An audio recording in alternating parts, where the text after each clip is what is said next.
I want to start by thanking all of you for your volunteer service to St. Mary's Parish and in our larger community. I know that many of you extend your helping hand not only throughout the parish in various ways, but also throughout St. Mary's and El County. And so I hope you know that by volunteering, you each are ministers of love and compassion who are adding a spark to the light of the world that is Jesus, ensuring that light will never be extinguished. I was very blessed and humbled in 2015 with the release of my first memoir, 5 Years in Heaven, which I know many of you have read, and I thank you for that. And many of you have helped to share the book with others through the Benedictine gift shop, and I really thank you for doing that as well. As a writer, this book is a pinnacle in my career, a once-in-a-lifetime blessing. As a friend, I got to pay tribute to one of the most extraordinary people with whom I will ever cross paths in this life, 92-year-old Sister Augustine, who inspired and changed my life forever.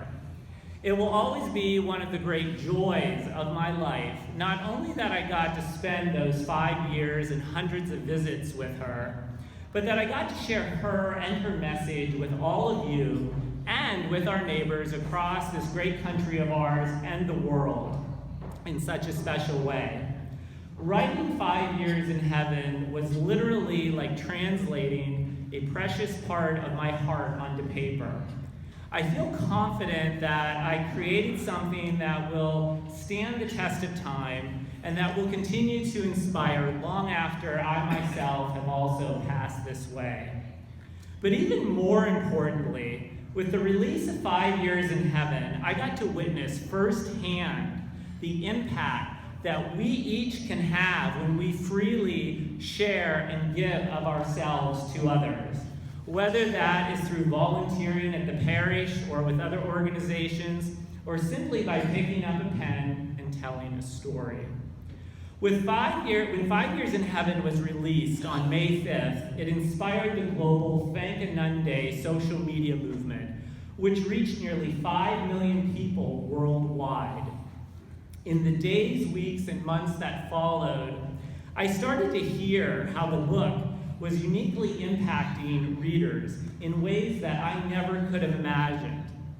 Wherever I go, on the street, in the grocery store, and occasionally even in bars, after all, Jesus is everywhere, people come up to me to tell me their personal stories of how 5 Years in Heaven has touched them. I'm always humbled by these encounters and often brought to tears. I can't take credit for any of this. It's all Sister Augustine's ongoing intercession. I'm merely the messenger with a pen. There was the mother, whose adult son is in the throes of serious drug addiction, who told me how Sister Augustine's advice to me in the book has helped her to face this enormous challenge in her life. Another woman told me how upon finishing the book, she sobbed for 2 hours, letting go of burdens she had carried on her shoulders for many years. A young man whom I did not know approached me in a bar late one night. With tears in his eyes, he embraced me and whispered in my ear, "Your book has taught me how to forgive." There was the grandma in Iowa whose 6-year-old grandson passed away from cancer. She told me how 5 Years in Heaven was helping her and her daughter to cope with that tragic loss. In a copy of the book for her daughter, she asked me to inscribe a hummingbird, which was a special sign between the young mother and her late son.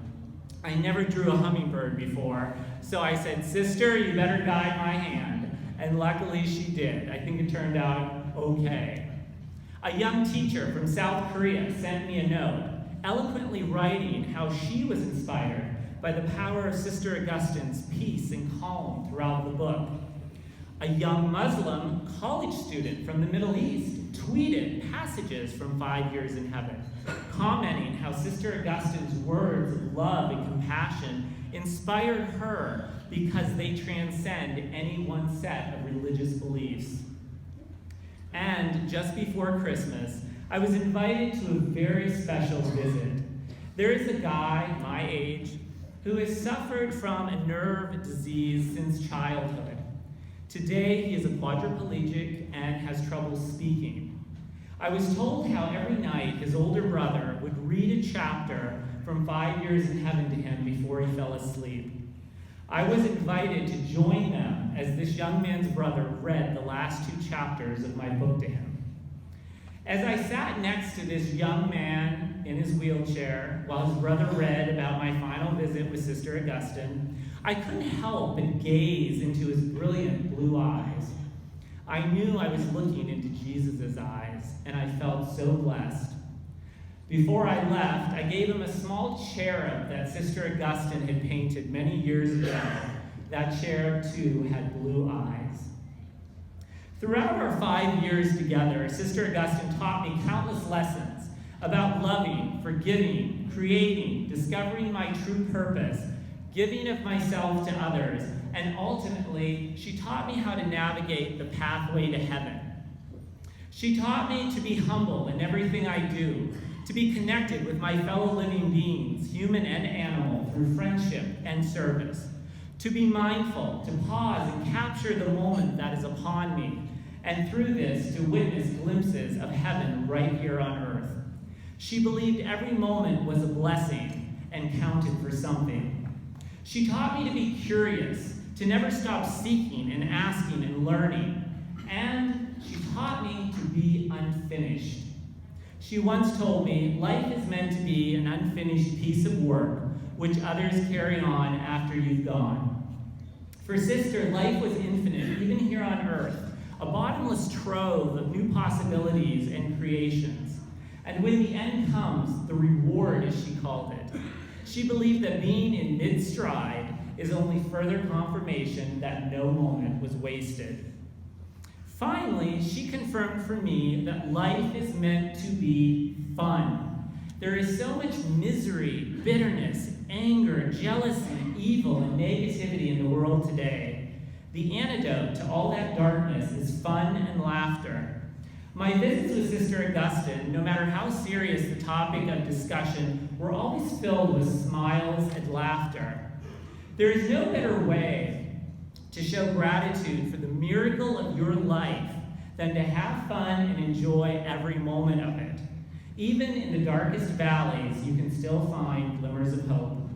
Lest we forget, Jesus' first miracle took place at a party, a huge celebration. And that first miracle was turning water into wine. I mean, hello.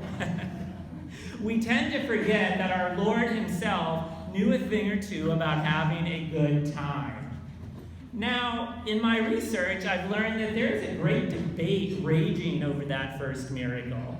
Some scholars believe it wasn't wine he transformed into water, but that it was actually beer. Coming from an old beer family, I'm a little biased in that debate. Either way, Jesus' message is clear. Have fun with the time you have. And speaking of fun, I have a breaking news announcement that I'm thrilled to tell you all tonight. This isn't being officially announced until later this month, so you all are literally the first to hear it, and you're going to be the first to get to spread the good news. Next month, on Saturday, February 20th, at a gala at the Highlands, the L County Council on the Arts is going to honor Sister Augustine with her Lifetime Achievement Award. This is so exciting and so well-deserved, even though this is something that Sister would never have expected, nor would she have sought it. I'm so grateful that ACADA is recognizing Sister Augustine's extraordinary talents and contributions as an artist, not only during her nearly 45-year career as an artist, but also her ongoing impact through 5 Years in Heaven. This is divine intervention at its best and most colorful. I'm also honored that they have invited me to accept the award on my dear friend's behalf. This award is further evidence that Sister Augustine's unfinished work and ministry continue onward. I hope you all will be able to join us to show your support for the arts and for Sister Augustine and the tireless work of our Benedictine nuns since 1852, and simply to come out and have some fun with me.